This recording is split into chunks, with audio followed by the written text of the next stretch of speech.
A super quarta está chegando. Você já sabe como isso impacta os seus investimentos? Se você tem essa dúvida e quer saber possíveis cenários, fica comigo nesse vídeo que eu vou te contar.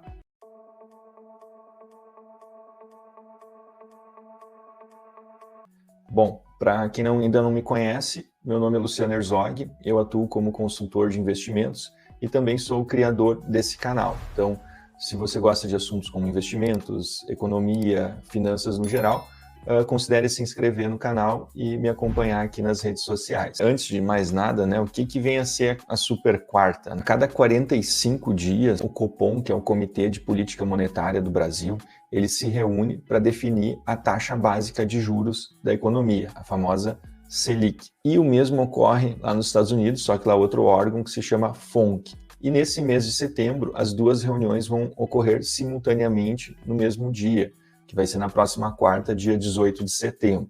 Então, o que ocorre? De acordo com que os dois bancos centrais, os dois comitês de política monetária, decidirem, vai impactar muito seus investimentos. Então, eu vou fazer um apanhado histórico do que aconteceu nos últimos períodos, até eu chegar onde a gente chegou hoje, e vou traçar alguns cenários aqui no vídeo de onde a gente pode chegar após essas decisões dos comitês.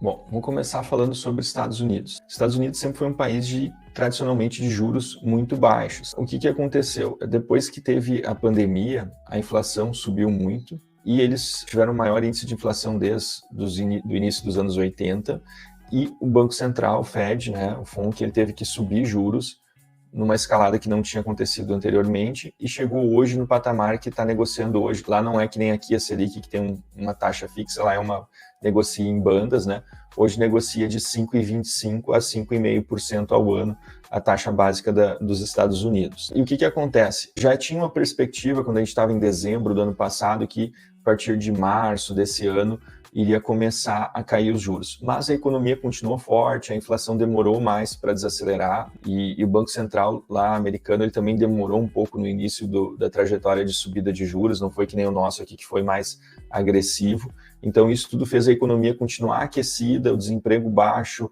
e a inflação ainda acelerada.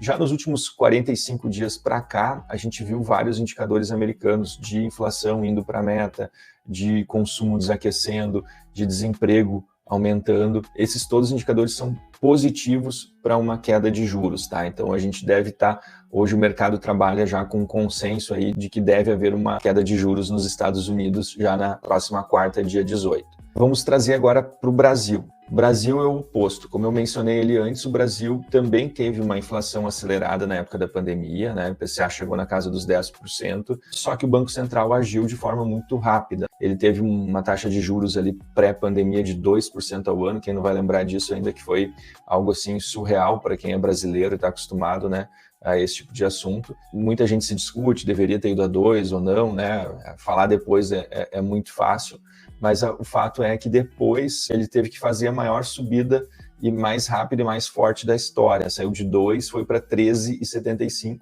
para conter essa inflação. E o Brasil, ele conseguiu, de certa maneira, fazer esse efeito antes e iniciou um ciclo de corte de juros muito antes dos outros países no mundo.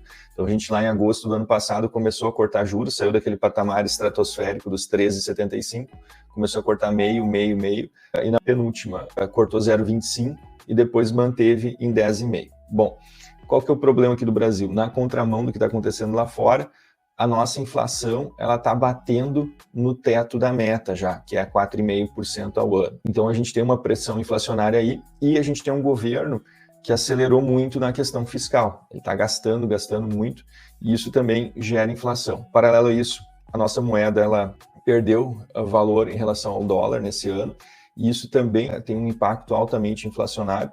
Então o Banco Central hoje ele está numa tendência de retomar um ciclo de alta de juros, interromper esse ciclo de queda que saiu lá de 13,75 para 10,5 e iniciar um novo. Então a gente chega aí nessa super quarta com uma perspectiva de mercado de Estados Unidos reduzir juros e Brasil subir. Ok, então você que chegou até agora no vídeo deve estar pensando, pô, legal essa história, assim, né? Pô, entendi de onde que veio, para onde vai, mais ou menos, há uma expectativa lá nos Estados Unidos, outra aqui no Brasil, mas como isso impacta meus investimentos? Eu acho que essa é a grande pergunta. Então eu tracei 3 cenários aqui, e dentro de cada um desses cenários aí eu vou comentar como os ativos se comportariam. Então, primeiro, cenário 1, que eu acho que é um cenário menos possível, vamos dizer assim, seria o Fed manter juros e Brasil aumentar.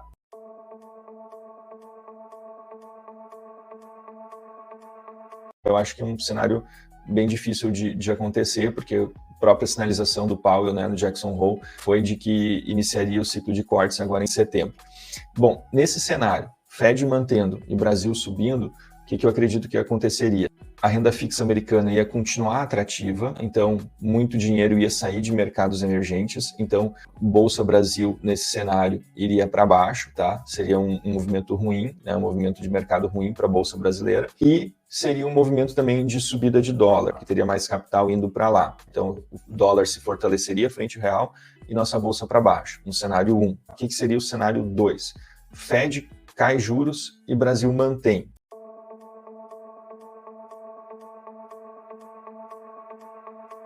Esse também eu acho que é um cenário pouco provável. Acho que existe consenso de que no Brasil vai subir, mas vamos imaginar que tenha esse cenário. Esse cenário, na minha opinião, seria um cenário parecido com o que aconteceu no mês de agosto. Acho que daí Bolsa Brasileira iria para cima e dólar mais ou menos estabilizado. Então seria um cenário de mais capital estrangeiro entrando para o Brasil e buscando outros mercados, saindo um pouco dos Estados Unidos e buscando outros mercados. Agora vamos para o cenário 3, que é o cenário que eu julgo que é o mais provável, tá? Já adianto isso, né? Já falei desde o início do vídeo, que é Estados Unidos diminuir juros e Brasil aumentar.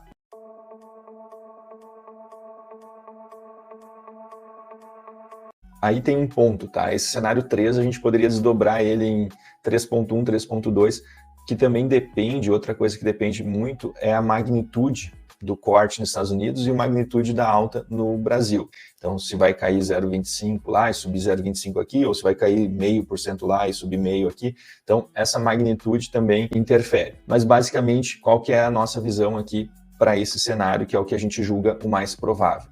Bom, nesse cenário, tá, eu acredito que é um cenário muito positivo para bolsas globais, para ativos de risco no geral. A taxa de juros americana ela vai incentivar isso, mais capital indo para risco e saindo um pouco de tecnologia, não só Nasdaq, né, não só tech. Então, quem é meu cliente aqui sabe que a gente já está buscando, já nos últimos meses, algumas outras alternativas de bolsas fora Estados Unidos, realmente global. Eu acho que nesse cenário também a gente tem uma visão de que o dólar ele arrefece um pouco frente ao real. Então, como a gente vai aumentar o diferencial de taxa, né, vai ter uma Selic maior e um juro americano menor, esse diferencial vai aumentar. Então, o real pode fortalecer um pouco também nesse cenário. E a grande dúvida é aqui na nossa bolsa brasileira, porque a gente vai ter um estímulo de investimento buscando o mercado emergente, então esse fluxo ajuda na cotação da bolsa no curto prazo, na verdade interfere muito, mas a gente também tem um juro maior que impacta no balanço das empresas. Então, empresas que estão alavancadas, empresas que são muito sensíveis à taxa de juros, tendem a cair. Então, é muito importante, nesse momento, não comprar um índice aqui no Brasil, e sim fazer o stock picking, escolher bem as ações que você vai entrar.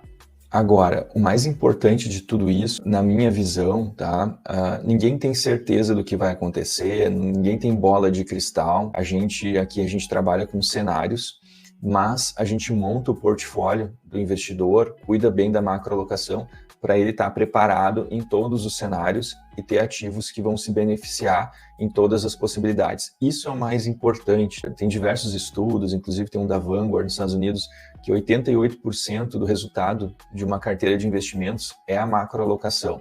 Então, se você tem dúvidas se a tua carteira de investimento está preparada para esses cenários, eu vou deixar um link aqui embaixo, vocês podem colocar seus dados aqui, e-mail, telefone, que eu ou alguém da minha equipe entre em contato e a gente faz uma análise de carteira gratuita. Extremamente importante a gente ter a carteira preparada para todos esses cenários. A gente tem muitas incertezas, tem muitos cenários possíveis, porque eu vejo muitos investidores com a carteira totalmente direcional, né? Então, tipo, se a bolsa for bem, eu vou bem, se o Brasil for bem, eu vou bem. cara, é muito importante a gente ter uma diversificação para a gente estar protegido de todos os cenários. Se a inflação estourar, eu tenho que estar preparado. Se o CDI continuar alto, eu tenho que estar preparado. Se o câmbio subir muito, eu tenho que estar preparado. Não adianta a gente ter todo o investimento em moeda local. Se a gente tem uma depreciação da moeda local, não internacionalizou nada, a gente ficou mais pobre, né? Então, isso tudo a gente cuida muito aqui na consultoria de investimentos. E se você ficou aqui até o final do vídeo, te convido a se inscrever no canal, curtir, compartilhar. Isso tudo ajuda muito aqui nas métricas do YouTube para a gente conseguir entregar esse conteúdo para mais pessoas, tá bom? Muito obrigado, nos vemos na próxima.